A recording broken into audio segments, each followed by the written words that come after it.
This is the story of Ruth, the woman who chose faith over fear.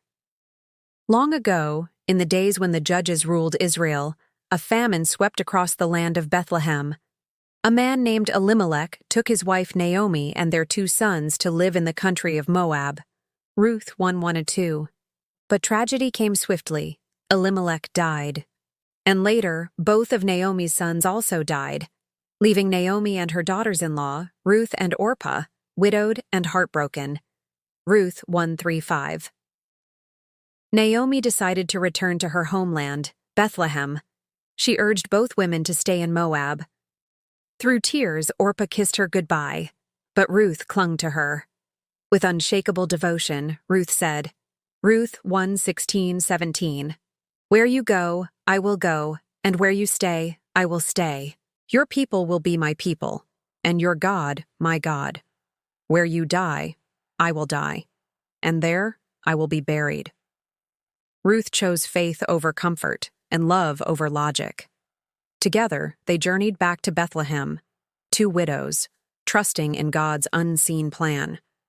To survive, Ruth went out to gather leftover grain behind harvesters, a humble act called gleaning.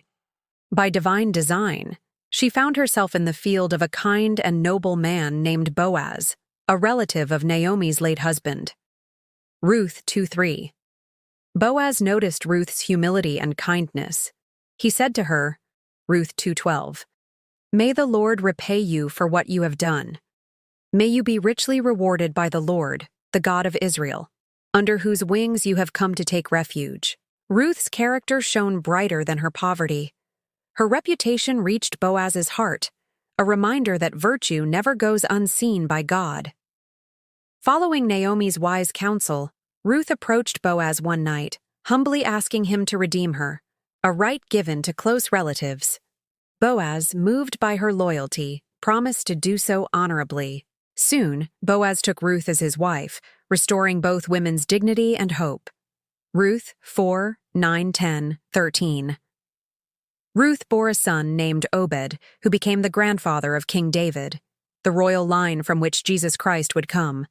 Ruth 4:17, Matthew 1:5. From a foreign widow to a foremother of the Messiah, Ruth's faith rewrote her destiny. Ruth's life teaches us that God's plan often begins where our strength ends. When we stay faithful in the unknown, He turns our mourning into meaning. Romans 8:28. And we know that in all things God works for the good of those who love Him, who have been called according to His purpose.